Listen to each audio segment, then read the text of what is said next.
नमस्कार बंधुरा पाँचमिशाली रान्नाघरे आपनादेर सकलके स्वागत। आज के बानिये देखाबो कुमड़ो पकोड़ा बा कुमड़ी रेसिपि। एकदम निरामिष এই কুমড়ো পকোড়া रेसिपि देखे भालो लागले अवश्यई लाइक शेयर करबेन और कमेंट करे जानाते भूलबेन ना आपनादेर केमन लागलो।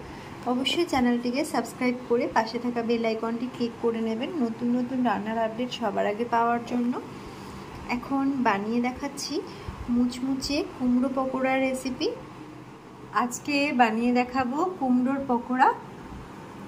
सन्ध्यार समय स्नैक्स हिसेबे खेते खूब भालो लागे। आमी एखाने कुमड़ोगुलोके छोटो छोटो करे केटे नियेछि और एकटू पातला करे केटेछि, खूब बेशी मोटा करिनि। एखन प्रथमेई एकटा बाटिर मध्य दिये देब बेसन 1 कप। जेरकम कुमड़ो नेबेन सेई मतो बेसनेर परिमाण मिशिये निते होबे। दिये दिচ্ছি स्वाद मतो नुन और दिচ্ছি सामान्य परिमाणे चीनी। एकटू गोलमरिच गुड़ो दिए दिচ্ছি हाफ टीस्पून मतो और कालो जिरे दिচ্ছি हाफ टीस्पून। शुकनो अवस्थाय भालो करे मिशिए निते होबे। तारपर अल्प अल्प जल मिशिए एकटा बैटर तैरी करे नेब।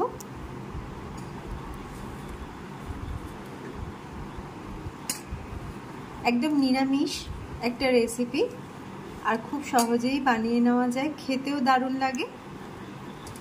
এখন অল্প অল্প করে জল মিশিয়ে ব্যাটারটা বানিয়ে নিচ্ছি। ব্যাটার বানিয়ে নিয়েছি, 1 কাপের মতো জল নিয়েছি, জলটা ব্যবহার করেছি। এবার ব্যাটার একদম রেডি। এখন কুমড়োর পকোড়াগুলো ভাজার জন্য দিয়ে দিচ্ছি তেল। 200 ml তেল নিয়েছি, কড়াইয়ের মধ্যে তেল দিয়ে তেলটা ভালো করে গরম হতে দিচ্ছি। তেলটা গরম হয়ে গেছে, আমি একটু সামান্য গরম তেল হাতে করে তুলে নিয়ে এই ব্যাটারের মধ্যে দিয়ে ভালো করে মিশিয়ে নেব। হাতে করে এই ব্যাটারটা ভালো করে মিশিয়ে নিচ্ছি, তাতে পকোড়াগুলো বেশ মুচমুচে হবে খেতে।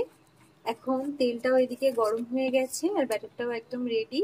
এর মধ্যে একটা একটা করে কুমড়ো টুকরো ডুবিয়ে কুমড়িগুলোকে ভেজে নিতে হবে।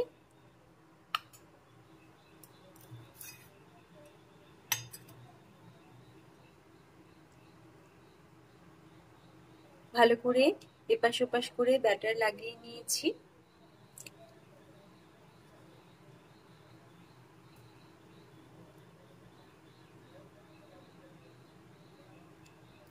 গরম গরম কুমড়োর পকোড়া বা কুমড়ি খেতে দারুণ লাগে। সন্ধ্যার সময় বা নিরামিষের দিনে এরকম কুমড়ি ভাতের সাথেও ভালো লাগে। এখন বেসনের মধ্যে ভালো করে ডুবিয়ে কুমড়োগুলোকে আমি এভাবে তেলের মধ্যে দিয়ে দিচ্ছি। হাই ফ্লেমে রেখে প্রথমে কিছুক্ষণ ভেজে নেওয়ার পর ফ্লেম কমিয়ে এপাশ ওপাশ করে ভালো করে ভেজে নিতে হবে, যাতে খেতে মুচমুচে হয়। লালচে রং আসতে শুরু করেছে, এবার আমি ফ্লেমটাকে কমিয়ে নিচ্ছি। দিয়ে ভালো করে কুমড়িগুলোকে এপাশ ওপাশ করে ভেজে নেব। 1 মিনিট ভালো করে ভেজে নিয়েছি, এবার উল্টো দিকটা ভেজে নিতে হবে। এখন উল্টিয়ে নিচ্ছি আর একটু ভেজে নেওয়ার পরে ভালো করে নেড়েচেড়ে উল্টে পাল্টিয়ে ভাজবো। এখন কুমড়োর পকোড়াগুলো একদম মুচমুচে করে ভেজে নিয়েছি, তুলে নিচ্ছি তেল থেকে।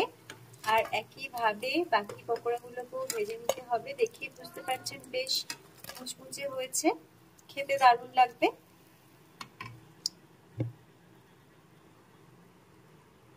বাকি পকোড়াগুলোকে ভেজে নিচ্ছি। এখন একদম রেডি হয়ে গেছে মুচমুচে কুমড়ো পকোড়া রেসিপি। আপনারাও ট্রাই করতে পারেন রেসিপিটা, আশা করি ভালো লাগবে।